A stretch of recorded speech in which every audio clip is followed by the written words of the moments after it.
A lot of mistakes get made because people optimize things that shouldn't exist.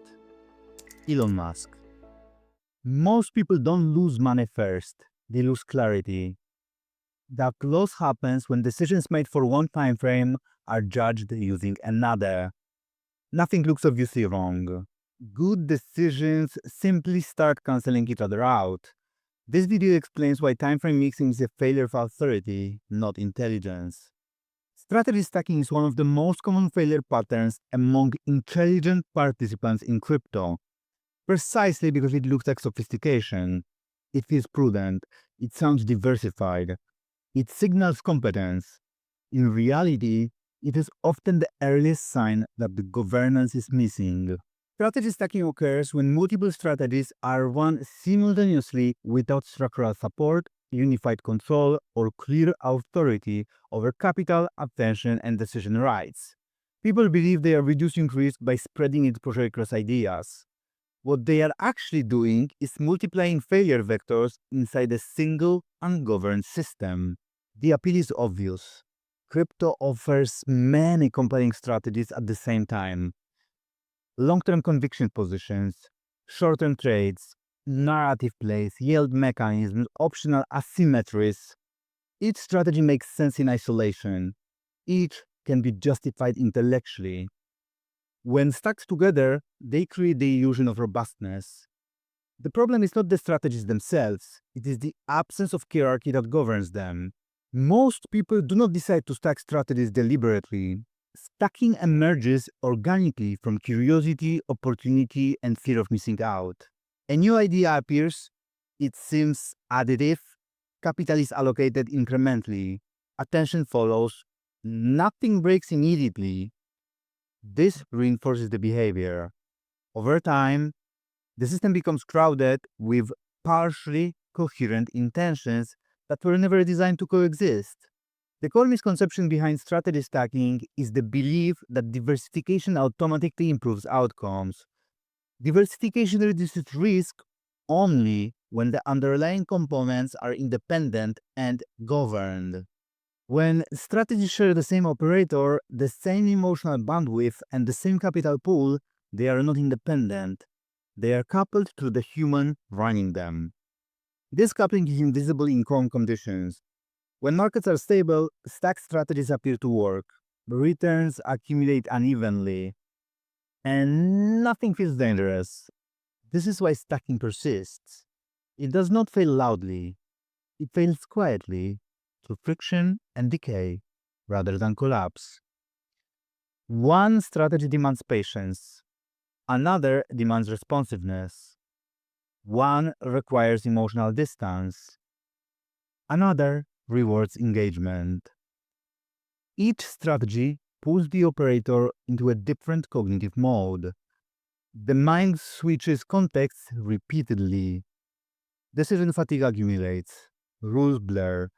Over time, behavior drifts away from the intent of every strategy involved. This is where the intelligent people make the situation worse. They add nuance. They build mental exceptions. Each layer of complexity feels like refinement. In practice, it weakens enforcement. A system that requires constant interpretation cannot be governed under stress. It negotiates. Negotiation always favors emotion. Strategy stacking also distorts risk perception. Losses in one strategy are rationalized by gains in another. This masks failure. Underperforming strategies are tolerated longer than they should because the overall picture appears acceptable. The system loses the ability to learn because feedback is diluted. Nothing is clearly working or clearly failing. Another subtle failure emerges: attention leakage. Each strategy demands monitoring. Each update feels relevant. Information intake increases, cognitive load rises. Even if capital exposure is modest, mental exposure is not. The operator becomes perpetually engaged without being effective. This is often misdiagnosed as being active in the market. In reality, it is fragmentation. What makes strategy stacking particularly dangerous is that it scales invisibly. Adding one more strategy feels incremental. There is no obvious threshold where the system breaks. Instead, coherence erodes gradually. Decision quality declines. Emotional reactivity increases. The operator begins to feel busy rather than intentional. Most people interpret this state incorrectly.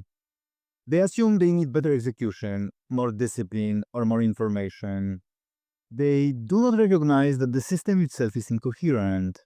You cannot execute cleanly inside a structurally conflicted environment. Effort amplifies friction. The quiet failure of strategy stacking explains why many portfolios look reasonable on paper but feel unmanageable in practice. The issue is not the return expectations, it is control density.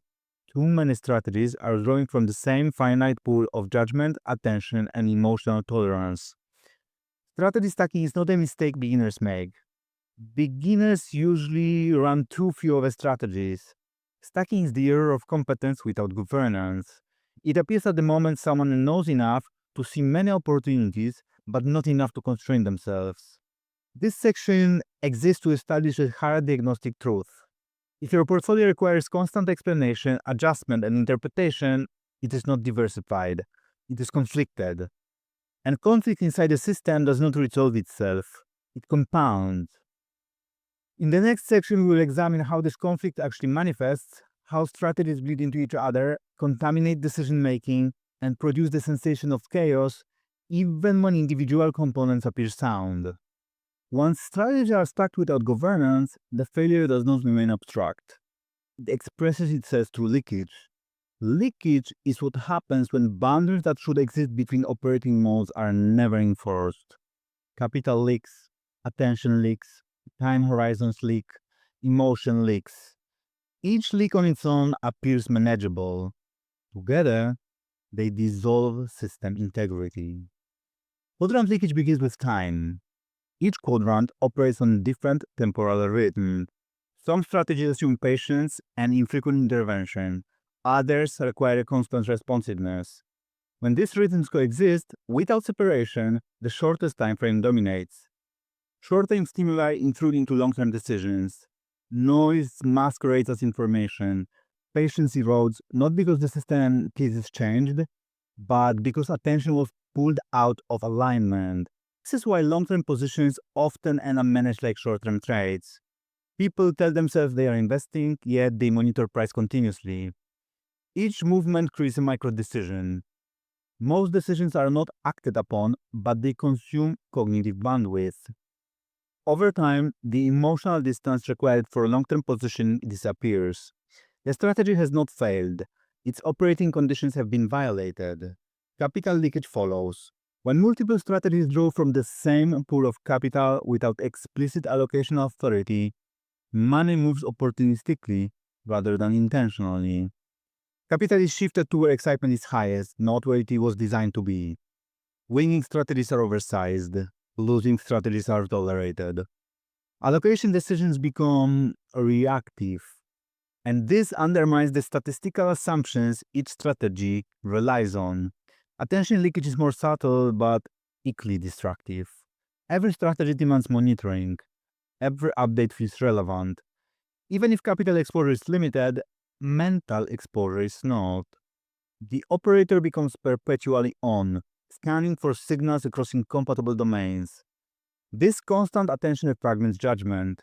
Decisions are made in a state of low-grade urgency rather than clarity. Emotional leakage is the final and most dangerous form. Emotions generated in one quadrant spill into others. A loss in a short-term position reduces tolerance for volatility in long-term holdings. A win in a speculative trade increases confidence elsewhere. This emotional cross-current distorts risk perception. Decisions that should be independent become correlated through mood. The defining feature of leakage is that it is invisible to spreadsheet. On paper, strategies remain separated. In reality, they are entangled to the human operating them. This is why portfolios that appear diversified structurally behave as if they are concentrated psychologically. Leakage also corrupts feedback. When strategies bleed into each other, it becomes impossible to evaluate them cleanly. Was a gain due to strategy design or favorable conditions? Was a loss due to execution error or emotional interference from another quadrant? When feedback is contaminated, learning stops. Adjustments become guesswork. This is why people often feel that crypto is chaotic even when they are following sensible approaches. The chaos is internal. It is produced by unmanaged interactions between systems that were never meant to coexist without mediation. Chaos is not randomness, it is ungoverned complexity. Quadrant leakage explains why people oscillate between confidence and doubt without clear cause. Their internal state is being pulled in multiple directions simultaneously. The system has no center of gravity. Without a governing layer, the loudest signal wins. Usually, the signal is short-term and emotional. Importantly, leakage does not require large positions. It occurs even at small scale. The issue is not exposure size, it is exposure structure. A small amount of capital deployed incoherently can be more destabilizing than a large amount deployed cleanly. This is why some people feel overwhelmed managing modest portfolios, while others remain calm with far greater responsibility. Most attempts to fix leakage focus on behavior. People promise to check price less, react less, or core compartmentalize mentally. These attempts fail because they rely on willpower. Leakage is structural. It cannot be solved at the behavioral level. Boundaries must be explicit, enforced, and external to moment judgment. Quadrant leakage is the bridge between strategy stacking and system failure. It is the mechanism by which complexity becomes fragility. Without addressing leakage, adding more strategies only accelerates decay. In the next section, we will resolve this problem by introducing quadrant integrity, why environments must be isolated, not blended, and why governance must sit above strategy if any form of stacking is to survive. Once quadrant leakage is understood, the solution becomes clear. The problem is not that multiple strategies exist. The problem is that the environments are being blended rather than isolated. Quadrants are not styles of participation. They are operating environments with distinct rules, rhythms, and failure modes. Environments cannot be blended safely. They must be separated and governed. Quadrant integrity begins with recognizing that each quadrant demands exclusive conditions. Time horizon, risk tolerance, emotional engagement, and decision frequency are not adjustable parameters. They are defining characteristics. When these characteristics are violated, the strategy does not gradually underperform. It stops being the strategy it claims to be. This is why attempts to balance strategies within a single undifferentiated portfolio fail. Balance implies symmetry. Quadrants are asymmetric by nature. They respond differently to volatility, information, and stress. Treating them as interchangeable components ignores their structural incompatibility. The only way to operate across quadrants without collapse is to introduce a layer that sits above them. Governance. Governance does not decide what to trade. It decides how strategies are allowed to coexist. It defines boundaries, it allocates authority, it enforces separation. Without governance, strategies compete for the same cognitive and emotional resources. With governance, they operate independently. Governance answers questions strategy never addresses. Who has priority when capital is constrained? Which quadrant is allowed to react to short-term information? Which signals are ignored by design? When is reallocation permitted and when is it forbidden? These questions cannot be answered ad hoc. They must be answered in advance when judgment is clear. One of the most important functions of governance is conflict resolution. In ungoverned system, the loudest strategy wins. Usually, this is the one with the shortest feedback loop. Governance prevents this by enforcing hierarchy. Some strategies are allowed to influence behavior more frequently, others are protected from interference. This hierarchy preserves integrity. Quadrant integrity also requires temporal separation. Review cycles differ, decision intervals differ, feedback windows differ. Governance enforces the differences by controlling when evaluation is allowed. This prevents emotional contamination. Long-term strategies are not judged by short-term outcomes. Short-term strategies are not allowed to rewrite long-term intent. Another critical function of governance is limiting cross-quadrant capital flow. Without explicit rules, capital migrates opportunistically. Governance introduces friction intentionally. Reallocation requires justification, delay, and review. This friction is not inefficiency, it is protection against impulsive redistribution driven by recent performance. Quadrant integrity transforms diversification from a cosmetic concept into a functional one. True diversification is not about owning many things, it is about owning things that behave independently under stress. Independence is not achieved by variety alone. It requires enforced separation at the decision level.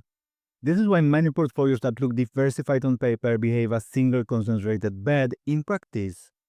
The correlation is not in the assets, it is in the operator. Governance breaks this hidden correlation by isolating decision-making pathways. The absence of quadrant integrity explains why people feel they are constantly managing complexity rather than benefiting from it. Complexity without separation demands continuous attention. Complexity with separation becomes manageable. Governance converts complexity into structure. It is important to understand that the governance does not eliminate flexibility, it channels it.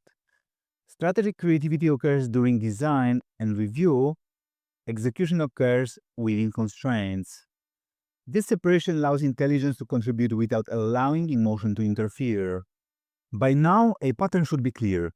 Strategy stacking fails not because strategies are bad, but because the system they inhabit is incoherent. Quadrant leakage occurs because boundaries were never enforced. Quadrant integrity restores coherence by placing control above strategy. And this completes the deconstruction. The conclusion is not that the people should operate in only one quadrant. It is that operating in multiple quadrants requires a governing architecture. Without it, stacking only accelerates failure. With it, complexity becomes survivable. This is where Series B reconnects with the control layer. The control layer is not an optional enhancement. It is the prerequisite for any form of multi-strategy participation. Without it, the quadrant is a map without borders. If you haven't done your quiz and found out where you fit in the quadrant, what are your strengths and weaknesses, and where you're supposed to operate, down below the video you can find it. Afterward, you will get a report, and then you will be able to move through the quadrant based on your strengths rather than weaknesses. Because when you move with alignment, winning comes naturally. I hope that helps. Take care, my friend. I will see you in the next one.